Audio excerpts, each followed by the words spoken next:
আলাইকুম Ratna lifestyle channel থেকে আমি রত্না সবাইকে ওয়েলকাম করছি আমার চ্যানেলে নতুন আরও একটি লাইফস্টাইল ভিডিও দেখার জন্য।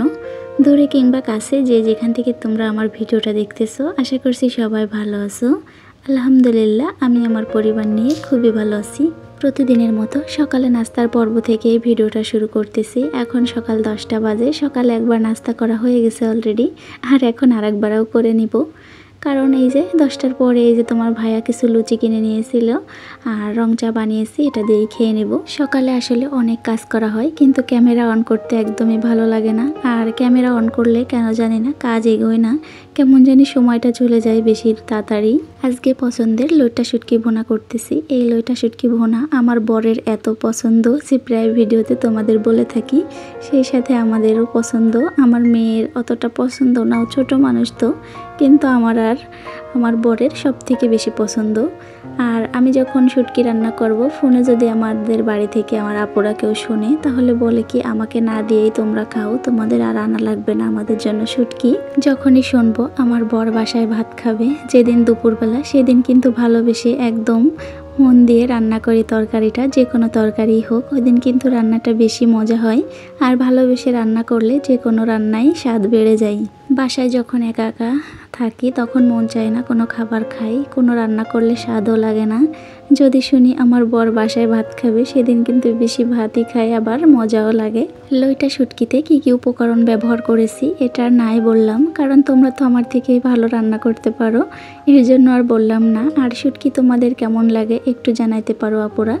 বাসায় মাত্র একটা বেগুন ছিল, ভাবলাম যে এটা রেখে দিয়ে আর কি করব, শুটকির ভিতর দিয়ে দিই। আর বিলেতি ধনিয়া পাতা দিলাম। আসলে এই ধনিয়া পাতা আর বেগুন দেওয়ার কারণে শুটকির স্বাদ বেড়ে দ্বিগুণ হয়েছে। শুটকি রান্না করেছিলাম দুপুরবেলা, আর সঙ্গে করেছিলাম কচু শাক রান্না। কচু শাক রান্না নাই দেখালাম তোমাদের। এত সময় ধরে যে সকল আপুরা আমার ভিডিওটা দেখতেছো তোমাদেরকে অসংখ্য ধন্যবাদ। আর যারা আমার চ্যানেলে নতুন এসেছো, ভিডিওর কোথাও কোনো অংশ ভালো লেগে থাকলে প্লিজ চ্যানেলটি সাবস্ক্রাইব করে দিয়ে পাশে থাকতে পারো। মাঝে মাঝে মন চায় আমার আপুদের কিছু কমেন্ট পড়ি ভিডিওতে, কিন্তু খুবই ছোট ভিডিও করি আমি, এর জন্য আর কি কমেন্ট পড়ার সময় থাকে না। তো আপুরা মন খারাপ করবা না, তোমাদের কমেন্ট কিন্তু আমার খুবই ভালো লাগে, প্রতিদিনই আমি প্রতিটা কমেন্ট পড়ি। দুপুরে রান্না করলাম লইট্টা শুটকি আর কচু শাক, দুটোটা খাবারই কিন্তু দারুণ ছিল।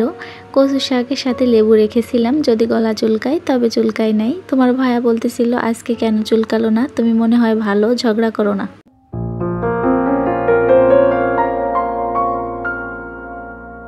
কাজের প্রতি দিন দিন কেমন জানি অনীহা বেড়েই যাচ্ছে, কোনো কাজই করতে ইচ্ছা করে না। যেমন এই সিঙ্গাড়া বানাবো, বেশ কয়েকটা দিন হয়েছে ভাবতেছি, কিন্তু বানানোই হচ্ছিল না। তবে আজকে বানাতে চলে আসছি। আর বানাতে যখন এসেছিলাম তোমার ভাইয়া বলতেছিল আজকে সিঙ্গাড়া তোমার বানানো লাগবে না, কালকে বানায়ও। তা আমি বললাম যে না, আমি সব কিছু রেডি করে রেখেছি, আজকে তুমি সিঙ্গাড়া বানাবোই। আর তোমার ভাইয়া দেখো বাহির থেকে অনেকগুলা শাপলা নিয়ে এসেছে। এখন তো আমি আর বাঁচতে পারবো না, কারণ আমি ওই কাজে ব্যস্ত। তোমার ভাইয়াই আমাকে বেছে দিচ্ছিল এগুলা। আর আমার মেয়ে সুখী পরিবারের একটাই রহস্য ভালোবাসা আর বোঝাপড়া। এই কথা বলতেছি কারণ আছে। আমার আপুরা তোমরা কে কে বাসায় সিঙ্গাড়া বানাও কমেন্টে জানাইতে পারো। আমি কিন্তু মাঝে মাঝে সিঙ্গাড়া এরকম বানাই, ফ্রিজে রেখে দিই, প্রায় 1 মাস ধরে কিন্তু খাই, প্রতিদিনই ভাজা হয়। আমার মেয়ের খুবই পছন্দ সিঙ্গাড়া। আর বাহির থেকে সবসময় গরম গরম কিন্তু সিঙ্গাড়া পাওয়া যায় না, এর কারণেই ফ্রিজে রেখে দিই। সিঙ্গাড়া বানানোর কিন্তু কোনো রেসিপি শেয়ার করতেছি না, অল্প একটু শেয়ার করলাম, তোমরা একটু দেখে নিও। আর আমার চেয়ে কিন্তু তোমরা ভালো বানাইতে পারো, এটা কিন্তু আমি বিশ্বাস করি, কারণ রান্না বান্নায় কিন্তু আমি অতটা পাকা না, একদমই কাঁচা। কিছুক্ষণ আগেই বলেছিলাম সুখী পরিবারের একটাই রহস্য ভালোবাসা আর বোঝাপড়া। এই কথাটা বলার কারণ হচ্ছে তোমার ভাইয়া শাপলাগুলো এনে চেয়ারের উপরে রেখে দিয়েছিল, আর আমি বলতেছিলাম তখনই যে এই শাপলাগুলো এখন এনেছো, কখন বাঁচবো, আমি তো এই সিঙ্গাড়া বানাচ্ছি, এখন তো আর বাঁচতে পারবো না, হয়তো নষ্ট হয়ে যাবে।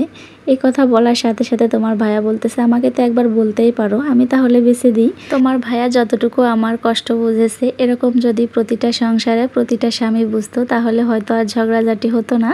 মাঝে মাঝে না এরকম হয়, আমার প্রতিটা কাজেই ও কিন্তু সাহায্য করতে চাই, আবার মাঝে মাঝে কেন জানি বুঝেও বুঝতে চায় না, তখন কিন্তু অযথাই আমি রাগ করে বসে থাকি। আমি কিন্তু একটু বললেই করে দেয়, কিন্তু বলা হয় না, রাগ করে বসে থাকি উল্টা। বেশ কয়েকদিন কিন্তু সিঙ্গাড়া বানানো হয় নাই, এর কারণে সিঙ্গাড়া শেপ দেওয়া ভুলে গিয়েছিলাম। তারপরে একটা দুটো বানানোর পরে ঠিক হয়ে গেছিল। সিঙ্গাড়া বলতে কি সমোসা শেপ দিই আমি, অতটা সিঙ্গাড়ার মতো পারা হয় না। মাঝে মাঝে আমি সিঙ্গারা ফ্রিজে বানিয়ে রাখি, চিকেন রোল মানে যত ফ্রোজেন নাস্তা আছে আমি কিন্তু টুকটাক বানিয়ে রেখে দিই। মাঝে মাঝে হয়তো ভিডিও করাও হয় না। বাসার নাস্তাগুলা যতটা স্বাস্থ্যসম্মত আর খেতেও কিন্তু মজা হয়, বাহিরে কিন্তু অতটা খাবার ভালো লাগে না। ভালো লাগে অবশ্য, কিন্তু ওদের স্বাস্থ্যসম্মত খাবার ওরা তৈরি করে না, আর পেটে সমস্যা হয়, আবার দামও বেশি রাখে। ছোট ছোট একটা সিঙ্গারা 10 টাকা করে বিক্রি করে, তা আমার মনে হয় কি 4-5টা খেলেও হয়তো পেট ভরবে না। তো এর থেকে বাসায় বানিয়ে রাখি আমি এই নাস্তাগুলা। তোমাদের সাথে কথা বলতে বলতে সব সিঙ্গারাগুলা বানানো হয়ে গেছে, ফ্রিজে রেখে দিয়েছি আমি ডিপে। 1-2 ঘন্টা পরে আমি বের করে আবার বক্সে করে রেখে দিব। তোমার ভাইয়া প্রথমে বলেছিল আজকে সিঙ্গারা বানাইতে হবে না, আমি খাবো না, কিন্তু যখন বানানো হয়ে গেছে তখন বলতেছে আমাকে কয়েকটা ভেজে দাও, আমার খেতে ইচ্ছা করতেছে। তোমার ভাইয়ার কথা মতো কয়েকটা সিঙ্গারা ভেজে নিলাম। সিঙ্গারা ভাজতে যেয়ে সিঙ্গারা কিছুটা পুড়েও গেছে, কারণ অনেকগুলা থালা বাসন জমেছিল, ওগুলা ধুতে গিয়ে পুড়ে গিয়েছে। কোনো ব্যাপার না, সবাই মিলে খেয়ে নিয়েছি। 2-3 ঘন্টা পর ফ্রিজ থেকে আমি সিঙ্গারাগুলা বের করে নিয়ে এখন এই যে একটা বয়ামে করে রেখে দিব। আসলে আমার ছোট কোনো বক্স খালি ছিল না, এর কারণে এই বয়ামটায় রাখতে হচ্ছে। মাত্র 2-3 ঘন্টা ফ্রিজে রেখে দিয়েছিলাম, তাতে কতটা শক্ত হয়েছে আর যেন উঠাইতেই পারতেছিলাম না। তারপরও কষ্ট করে উঠায়ে বয়ামে করে রেখে দিচ্ছিলাম, না হয়তো একদিন পর আর উঠানো যাবে না। একবার এতগুলা নাস্তা বানাইতে একটু কষ্ট হয়, তারপরেও কষ্ট একটু পরেই যেন আর থাকে না, কারণ যখনই খেতে যাই পরের দিন তখন মনে হয় কি কোনো কষ্টই হচ্ছে না, বিনা কষ্টে আর কি নাস্তাগুলো সামনে রেডি হয়ে চলে আসতেছে। আর এই নাস্তাগুলো যতটা খেতে মজা ততটাই স্বাস্থ্যসম্মত। তোমরা চাইলেও কিন্তু এভাবে বানাইতে পারো। মাঝে মাঝে কিন্তু কম বেশি সবার বাসায় মেহমান আসে, এরকম যদি নাস্তা রেডি করা থাকে ফ্রিজে তাহলে কিন্তু মেহমান আসলে অতটা টেনশন করা লাগে না। ফ্রিজ থেকে বের করেই একটু ভেজে দিলেই নাস্তা কিন্তু রেডি হয়ে যাবে। ফ্রিজ থেকে চিকেন রোল বানানো মাত্র শেষ হয়েছে, 2-3 দিন হয়েছে। ভাবতেছি এই মাসে মুরগি এনে আবারও কয়েকটা রোল বানিয়ে রাখবো। আমার মেয়েকে কিন্তু প্রতিদিনই ওর ম্যাম পড়াইতে আসে, তো ওই ম্যামকে যে আমি নাস্তা দিই অতটাও কিন্তু কষ্ট করা লাগে না, এখান থেকে 1-2 ভেজে দিলেই হয়ে যাবে। ভিডিওর কিন্তু একদম শেষ পর্যায়ে চলে এসেছি। আমার ভিডিওটা কেমন লেগেছে আপুরা কিন্তু কমেন্টে জানাইতে ভুলিও না। সবাই ভালো থাকো, সুস্থ থাকো, দেখা হবে অন্য কোনো ভিডিওতে। আল্লাহ হাফেজ।